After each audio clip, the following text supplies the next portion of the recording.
नमस्कार दोस्तों, आइए जानते हैं बिहार की 100% सही 25 बड़ी खबरों को फटाफट अंदाज में। लेकिन उससे पहले वीडियो को एक छोटा सा लाइक जरूर करें। सहरसा जंक्शन पर मालगाड़ी की अंतिम बोगी पटरी से उतरी। सहरसा जंक्शन पर बुधवार सुबह 7 बजे एक मालगाड़ी की अंतिम बोगी पटरी से उतर गई। यह हादसा तब हुआ जब सीमेंट अनलोड करने के बाद मालगाड़ी को यार्ड की ओर संटिंग किया जा रहा था। 2 पहिए पटरी से उतरकर करीब 50 मीटर तक घिसटते रहे। हालांकि कोई जनहानि नहीं हुई। घटना के बाद अफरा तफरी मच गई। जांच के लिए रेल प्रशासन ने 5 सदस्यीय टीम गठित की है, जो जल्द ही रिपोर्ट सौंपेगी। परिचालन प्रभावित नहीं हुआ है। तेजस्वी बोले, चुनाव आयोग बीजेपी आयोग बन गया है। बुधवार को नेता प्रतिपक्ष तेजस्वी यादव ने चुनाव आयोग पर गंभीर आरोप लगाते हुए कहा कि यह अब बीजेपी आयोग बन चुका है। उन्होंने बताया कि वे लगातार आयोग से मिलने का समय मांग रहे हैं, लेकिन जवाब नहीं मिल रहा। तेजस्वी ने आरोप लगाया कि जिन राज्यों में चुनाव होना है वहां विपक्ष की बात नहीं सुनी जा रही। उनका कहना है कि एनडीए हार रही है, इसलिए चुनाव आयोग उनके लिए पर्दे के पीछे से मदद कर रहा है। बीजेपी जिला प्रभारी की गाड़ी का तोड़ा शीशा। आरा में भाजपा जिला प्रभारी सीडी शर्मा की गाड़ी पर हमला हुआ है। नकाबपोश बदमाशों ने गाड़ी का पिछला शीशा तोड़ दिया और मौके से भागते समय दूसरी पार्टी का झंडा और पोस्टर छोड़ गए। घटना सीसीटीवी कैमरे में कैद हुई है। सीडी शर्मा ने कहा कि उन्हें जान का खतरा है और प्रशासन से सुरक्षा की मांग की है। पुलिस ने वीडियो फुटेज के आधार पर आरोपियों की पहचान की प्रक्रिया शुरू कर दी है। मुंगेर में वारंटी की गिरफ्तारी के दौरान पुलिस से झड़प। मुंगेर के गुलजार पोखर मोहल्ले में एजुकेशन लोन मामले में फरार वारंटी साबिर अहमद को पकड़ने गई पुलिस टीम के साथ बुधवार को झड़प हो गई। आरोपी के परिजनों और स्थानीय लोगों ने पुलिस से बदसलूकी की और उसे छुड़ा लिया। हालात बिगड़ने पर अतिरिक्त बल बुलाना पड़ा। पुलिस ने मौके से एक महिला समेत 6 लोगों को गिरफ्तार किया है। घटना के बाद इलाके में तनाव है। पुलिस ने एफआईआर दर्ज कर आगे की कार्रवाई शुरू कर दी है। दरभंगा में ट्रक ने 7 लोगों को रौंदा। दरभंगा में मंगलवार रात एक तेज रफ्तार हाईवा ट्रक ने 7 लोगों को कुचल दिया। हादसे के बाद गाड़ी करीब 4 किलोमीटर तक कहर बरपाती रही। गुस्साए लोगों ने पीछा कर ट्रक को पकड़ा और ड्राइवर व खलासी की जमकर पिटाई कर दी। ड्राइवर का चेहरा खून से लाल हो गया। घटना का वीडियो भी सामने आया है, जो तेजी से वायरल हो रहा है। पुलिस मौके पर पहुंची और हालात को नियंत्रण में लिया। पटना के 4थी मंजिला बिल्डिंग के रेस्टोरेंट में लगी आग। पटना के अगमकुआं थाना क्षेत्र स्थित नीलकंठ पथ में शनिवार शाम एक 4 मंजिला बिल्डिंग के रेस्टोरेंट में आग लग गई। आग इतनी तेज थी कि लपटें दूसरी मंजिल तक पहुंच गईं। पुलिस और दमकल ने मिलकर कॉम्प्लेक्स में फंसे कई लोगों को सुरक्षित बाहर निकाला। रेस्क्यू के दौरान एक थानेदार से कुछ लोगों ने बहसबाजी की और उसे हेलमेट से पीट दिया। आग पर काबू पा लिया गया है, लेकिन नुकसान का आंकलन जारी है। उर्मिला ठाकुर बोली, महादेव के बाद लालू ही कलयुग में जिंदा भगवान। आरजेडी की एमएलसी उर्मिला ठाकुर ने अपने बयान से राजनीतिक हलकों में हलचल मचा दी है। उन्होंने लालू प्रसाद यादव को कलयुग का जिंदा भगवान बताया और कहा कि जैसे पहले गरीबों के लिए भगवान शिव और फिर अंबेडकर थे, वैसे अब लालू हैं। उर्मिला ठाकुर का यह बयान पार्टी कार्यकर्ताओं के बीच तालियों के साथ स्वागत हुआ, लेकिन विपक्ष ने इसे धर्म का अपमान बताया है। बयान पर राजनीतिक बहस तेज हो गई है।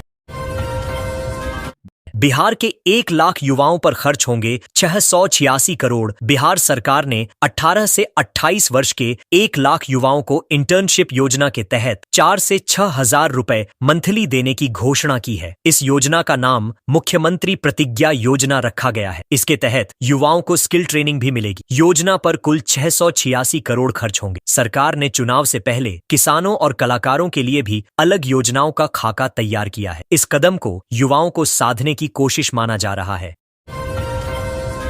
किशनगंज में स्मैक तस्करों की करोड़ों की जमीन होगी जब्त। किशनगंज पुलिस ने मादक पदार्थ तस्करी के खिलाफ बड़ी कार्रवाई शुरू की है। नए आपराधिक कानून के तहत खगड़ा माचमाड़ा के दंपति डॉली और रहमान अंसारी तथा गलगलिया के सुभान आलम की करोड़ों की संपत्ति जब्त करने का प्रस्ताव कोर्ट में भेजा गया है। इन पर स्मैक तस्करी से अवैध संपत्ति बनाने का आरोप है। पुलिस अब इनकी संपत्ति कुर्क करने की कानूनी तैयारी कर रही है। कोर्ट के आदेश के बाद जमीन जब्त की जाएगी। 10 से ज्यादा कांड में शामिल अपराधी गिरफ्तार। नालंदा के नूरसराय में डिलीवरी बॉय से हुई लूट का पुलिस ने 48 घंटे में खुलासा कर दिया है। पुलिस ने इस वारदात के मुख्य आरोपी को हथियार और कारतूस के साथ गिरफ्तार किया है। पकड़े गए अपराधी के खिलाफ 10 से ज्यादा आपराधिक मामले दर्ज हैं। आरोपी ने कुछ दिन पहले हथियार के बल पर डिलीवरी बॉय से सामान लूट लिया था। पुलिस का कहना है कि यह अपराधी एक सक्रिय लूट गिरोह का सरगना है। उसकी गिरफ्तारी से इलाके में कई पुराने मामलों के सुराग मिलने की उम्मीद है।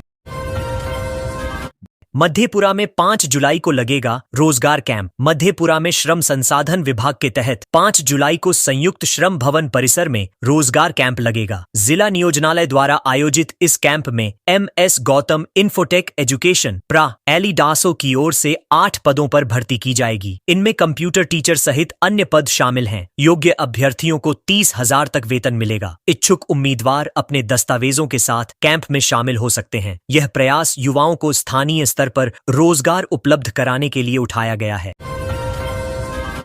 जमुई में CSP संचालक से 2 लाख रुपए की लूट। फायरिंग कर वारदात को दिया अंजाम। जमुई के चंद्रमंडी थाना क्षेत्र में मंगलवार की रात बदमाशों ने CSP संचालक से 2 लाख की लूट कर ली। माधोपुर निवासी शिरामण यादव बस से उतरते ही बसबुटिया मोड़ के पास 3 बाइक सवार बदमाशों ने उन्हें घेर लिया। बदमाशों ने पहले फायरिंग की, फिर उनसे रुपयों से भरा बैग, मोबाइल और लैपटॉप छीन लिया। वारदात के बाद वे फरार हो गए। पुलिस ने इलाके में नाकेबंदी कर जांच शुरू कर दी है। घटना से लोगों में दहशत का माहौल है।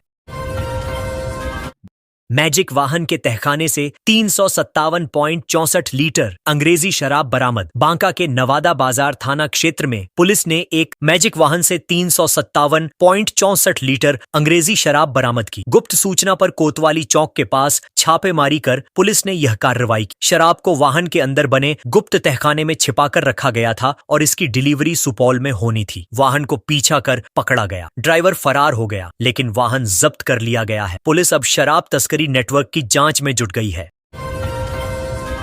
आधार वेरिफिकेशन से टिकट दलालों की मनमानी पर लगेगी रोक। रेलवे ने तत्काल टिकट बुकिंग प्रणाली में बड़ा बदलाव किया है। अब 1 जुलाई से तत्काल टिकट बुक करने के लिए आधार वेरिफिकेशन अनिवार्य होगा। यह कदम दलालों की मनमानी रोकने और पारदर्शिता लाने के लिए उठाया गया है। नए नियम के तहत केवल वही यात्री टिकट बुक कर पाएंगे जिनका आधार नंबर रेलवे के सिस्टम से जुड़ा होगा। इससे फर्जी बुकिंग पर रोक लगेगी और वास्तविक यात्रियों को टिकट मिल सकेगा। रेलवे ने यात्रियों को पहले ही इस बदलाव की सूचना दे दी है।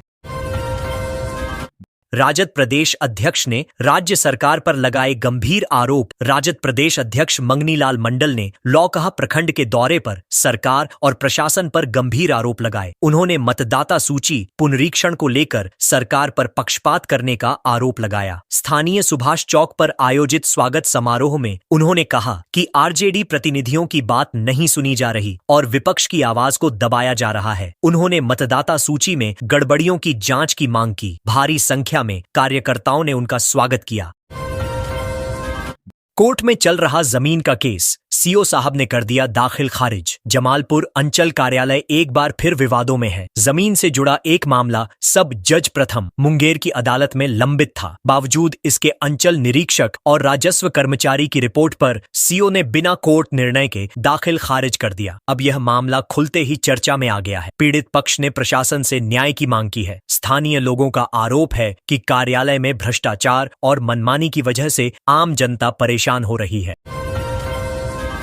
बिहार में इन कर्मचारियों का नहीं होगा ट्रांसफर। बिहार में आगामी विधानसभा चुनाव 2025 को लेकर प्रशासन ने तैयारियां शुरू कर दी हैं। चुनाव आयोग के निर्देश पर जिला प्रशासन ने विभिन्न कोषांगों का गठन किया है और अधिकारियों को जिम्मेदारियां सौंपी हैं। साथ ही चुनाव कार्य में लगे कर्मियों का तबादला नहीं करने का आदेश जारी किया गया है। मुख्य सचिव ने प्रमंडलीय आयुक्त और जिलाधिकारियों को निर्देश देते हुए कहा कि चुनाव प्रक्रिया प्रभावित न हो, इसलिए ऐसे कर्मचारियों को यथास्थान पदस्थ रखा जाए।